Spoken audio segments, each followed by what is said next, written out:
প্রধানমন্ত্রীকে ভুল বুঝিয়ে বিএনপিকে ফ্যাসিবাদের পথে নেওয়া হচ্ছে, অভিযোগ গোলাম পরোয়ারের।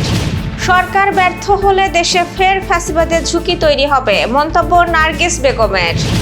চুয়াডাঙ্গা সীমান্তে 13.5 কোটি টাকার স্বর্ণের বার সহ আটক এক। বাংলাদেশ থেকে আসা সংখ্যালঘুরা অনুপ্রবেশকারী নন, শরণার্থী, মন্তব্য শুভেন্দু অধিকারীর। এবার 64 দলের বিশ্বকাপ আয়োজন নিয়ে তোড়জোড় ফিফার। দর্শক, গ্রামের কাগজের সকালের সংবাদে আপনাকে স্বাগত। আপনাদের সাথে আছি আমি স্বপ্না দেবনাথ। শুনছিলেন প্রধান শিরোনাম, এছাড়াও রয়েছে রাশিফল। এবার চলুন যাওয়া যাক মূল আয়োজনে। জুলাই গণ অভ্যুত্থানের গণরায় বাস্তবায়ন ও গণহত্যার বিচার দাবিতে ঢাকার জামায়াতের বিক্ষোভ সমাবেশে দলের সেক্রেটারি জেনারেল মিয়া গোলাম পরোয়ার অভিযোগ করেছেন, প্রধানমন্ত্রীকে ভুল বুঝিয়ে বিএনপিকে ফ্যাসিবাদের দিকে নেওয়া হচ্ছে। তিনি বলেন, সংবিধানের মৌলিক সংস্কার বাস্তবায়নই ফ্যাসিবাদদের পুনরুত্থান ঠেকানোর পথ। তিনি আরও দাবি করেন, বিএনপি জুলাই সনদ ও গণভোটের বিষয়ে অবস্থান থেকে সরে এসেছে।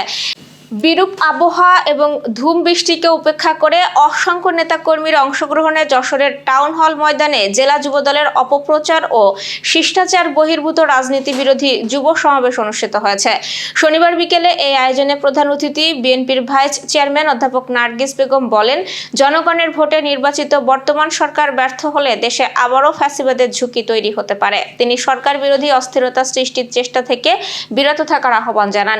প্রধান বক্তার বক্তব্যে কেন্দ্রীয় যুবদলের সভাপতি আব্দুল মোনায়েম মুন্না বলেন, বেয়াদব রাজনৈতিক সংস্কৃতিকে জনগণই প্রত্যাখ্যান করবে। সমাবেশে আরো বক্তব্য দেন জেলা বিএনপির সাধারণ সম্পাদক দেলোয়ার হোসেন খোকন, কেন্দ্রীয় যুবদলের যুগ্ম সম্পাদক শামসুজ্জোহা সুমন ও আসাদুজ্জামান আসাদ সহ স্থানীয় নেতারা।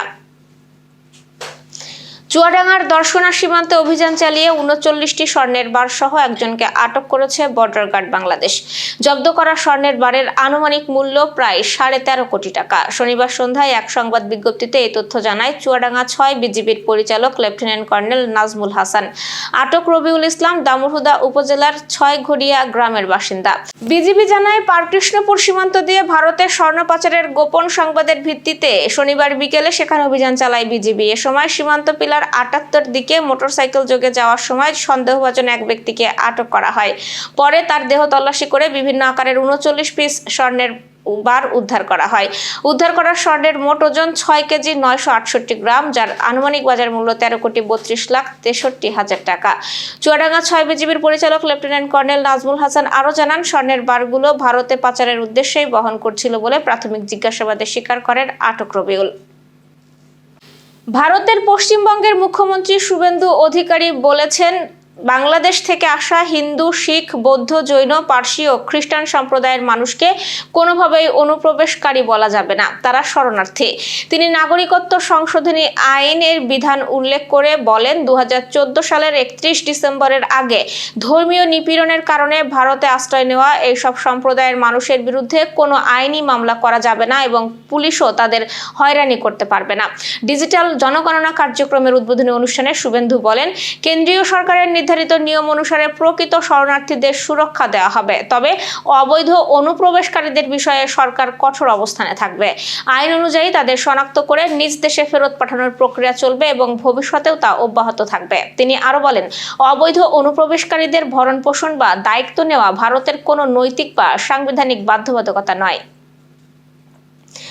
সম্প্রতি বেসরকারি বিনিয়োগকারীদের কাছে বিশ্বকাপের অংশীদারিত্ব বিক্রির পরিকল্পনা করেছিল ফিফা। তবে উয়েফা, কনকাকাফ ও এশিয়ান ফুটবলের বিরোধিতা এবং বিশ্বজুড়েই তীব্র সমালোচনার মুখে শেষ পর্যন্ত সেই পরিকল্পনা থেকে সরে দাঁড়াতে বাধ্য হন ফিফার সভাপতি ইনফান্তিনো।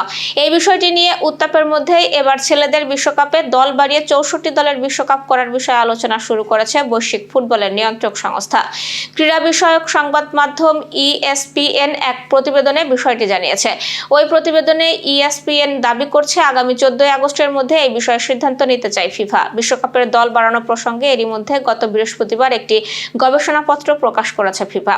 ছেলেদের বিশ্বকাপ 64 দলে সম্প্রসারণের সম্ভাবনা শিরোনামের ওই গবেষণাপত্রে বলা হয়েছে, 48 দল থেকে বাড়িয়ে 64 দল করার বিষয়টি নিয়ে কৌশলগত প্রভাব বিশ্লেষণ করা হচ্ছে।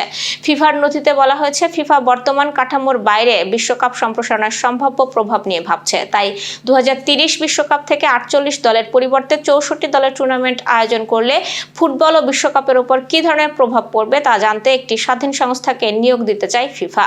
নথি অনুযায়ী 30 জুলাই গবেষণার প্রস্তাব আহ্বান করা হয়েছে। 7 আগস্টের মধ্যে বিভিন্ন সংস্থাকে তাদের প্রস্তাব জমা দিতে হবে। এরপর 14 আগস্ট ফিফা সিদ্ধান্ত নিতে চায়। যদিও পূর্ণাঙ্গ বিশ্লেষণ জমা দেওয়ার সময় নির্ধারণ করা হয়েছে 11 সেপ্টেম্বর। এদিকে আঞ্চলিক ফুটবল সংস্থাগুলোর বিরোধিতার কারণে ইনফান্তিনো আরও চাপে পড়েছেন। 2027 সালে ফিফা সভাপতি নির্বাচনে তার বিনা প্রতিদ্বন্দ্বিতায় জয় পাওয়ার সম্ভাবনা ছিল, কিন্তু এত অল্প সময়ের মধ্যে বিশ্বকাপ বাড়ানোর উদ্যোগ নতুন করে তার বিরোধিতা বাড়াতে পারে। দর্শক, এবার চলুন জেনে নিই কেমন যাবে আপনার আজকের দিন, অর্থাৎ 2 আগস্টের রাশিফল। মেষ রাশির সম্পত্তির ব্যাপারে চাপ বৃদ্ধি পাবে। অন্যের উপকার করতে গিয়ে নিজের খরচ বৃদ্ধি হবে। ব্যবসায় উন্নতির ইঙ্গিত দেখা যাচ্ছে এবং চাকরির স্থানে জটিলতার জন্য দুশ্চিন্তা বাড়বে। কোনো আত্মীয়ের সঙ্গে সামান্য বিষয় নিয়ে তর্কও বাড়তে পারে। বৃষরাশি বুদ্ধির জোরে শত্রু জয় করে আনন্দ পাবেন। ভাই বোন সম্পত্তি নিয়ে বিবাদ বাঁধবে। সম্মান নিয়ে চিন্তা হতে পারে। কোনো ক্ষতির থেকে একটুর জন্য রক্ষা পাবেন এবং চিকিৎসার খরচ বাড়তে পারে। সন্তানের জন্য দুশ্চিন্তাও বাড়বে। মিথুন রাশির বুদ্ধির ভুলে ক্ষতি হতে পারে। শরীর নিয়ে কষ্ট বাড়তে পারে এবং কোনো ক্ষতির থেকে একটুর জন্য রক্ষা পাবেন এবং প্রেমে আনন্দ বাড়তে পারে। কর্কট রাশি কর্মক্ষেত্রে উন্নতি শেষ মুহূর্তে গিয়ে আটকে যাবে। মানসিক চাপ বৃদ্ধি হবে এবং দাম্পত্য জীবনে বিবাদ হওয়ার সম্ভাবনা রয়েছে। ব্যবসায়ের লাভের পরিমাণ বৃদ্ধির ব্যাপারে আলোচনা হবে এবং কুকথা বলার জন্য অনুতাপ হবে। সিংহ রাশি প্রেমের ক্ষেত্রে সুখের দিন আজ। আইনি কাজে কোনো উচ্চপদস্থ ব্যক্তির সাহায্য পাবেন। সন্তানের ব্যবহারে কষ্ট পেতে পারেন এবং নিজের কাজের প্রতি নিজেরই গর্ববোধ হবে।